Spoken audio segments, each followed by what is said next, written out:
नमस्कार, मैं हूं साक्षी सिंह। स्वागत करती हूं आप सबका हमारे चैनल जीएसटी सुविधा केंद्र में। पेश करते हैं ईएसआई से संबंधित एक बड़ी खबर। करंट लॉ में कहा गया है कि 10 से अधिक कर्मचारियों वाली कोई भी फैक्ट्री या कंपनी जो 21,000 रुपए तक की सैलरी अर्न करते हैं, उनको एम्प्लॉय स्टेट इंश्योरेंस कॉर्पोरेशन के साथ रजिस्टर करना होगा और उन कर्मचारियों को हेल्थ बेनिफिट्स देना होगा। एक पार्लियामेंट्री पैनल लेबर्स के लिए हेल्थ केयर और ग्रेजुइटी कवरेज को वाइडन करने के प्रपोजल्स पर विचार कर रहा है। इस पोटेंशियल स्टेप से लाखों कॉन्ट्रैक्चुअल वर्कर्स और दूसरे कर्मचारियों को बेनिफिट दे सकता है।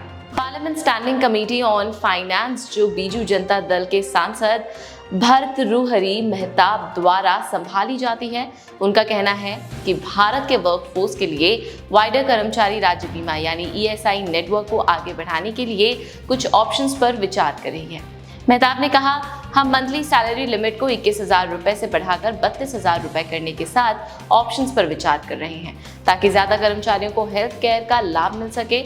दूसरा प्रपोजल उन वर्कर्स के लिए ऑप्शनल बनाना है जो ज्यादा वेज अर्न कर रहे हैं। केंद्र सरकार के लिए कॉन्ट्रैक्ट पर काम करने वाले और डेली वेज अर्नर्स फोकस क्षेत्र हैं और उनके बेनिफिट्स के लिए कई उपाय पहले ही लागू कर दिए गए हैं।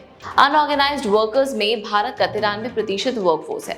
सरकार ने इंश्योरेंस और पेंशन योजनाएं शुरू की हैं जो वर्कर्स के रजिस्ट्रेशन के लिए ई श्रम पोर्टल है और दूसरी चीजों के बेनिफिट्स में भी सुधार किया गया है।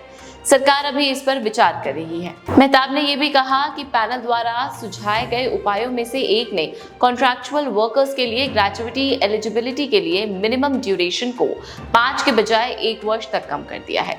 लेकिन यदि वर्कर्स कुछ महीनों तक काम करने के बाद किसी नए वर्क प्लेस पर शिफ्ट हो जाते हैं तो उनके कॉन्ट्रैक्टर्स प्रीवियस सर्विस को काउंट करने से इनकार कर सकते हैं। इसके अलावा अगर कॉन्ट्रैक्टर्स को बीच में ही बदल दिया जाता है तो इससे भी सेम समस्याएं होती हैं। पैनल के विंटर सेशन में अपनी रिपोर्ट सौंपने से पहले पैनल स्टेटस और दूसरे स्टेक होल्डर से मुलाकात करेगा। हाल के महीनों में पैनल के इंटरवेंशंस में से एक माइग्रेंट वर्कर्स के रजिस्ट्रेशन का सुझाव देना था, क्योंकि पैनल ने नोटिस किया है कि ऐसे वर्कफोर्स के लिए कोई दूसरा आइडेंटिफिकेशन प्रोसेस नहीं है और पंजीकरण लाभ की टारगेट डिलीवरी के लिए भी एक लंबा रास्ता तय करेगा। सरकार ने पैनल के सुझाव के आधार पर एक नया रजिस्ट्रेशन सिस्टम शुरू किया है। अब देखने वाली बात ये होगी कि ये आगे वर्कर्स के लिए कितना बेनिफिशियल हो सकता है। आज की न्यूज में इतना ही और लेटेस्ट अपडेट्स के लिए सब्सक्राइब कीजिए हमारा चैनल और लाइक और शेयर कीजिए इस वीडियो को और मेंशन कीजिए अपने डाउट्स या कॉल कीजिए जीएसटी सुविधा केंद्र के टोल फ्री नंबर पर। नमस्कार।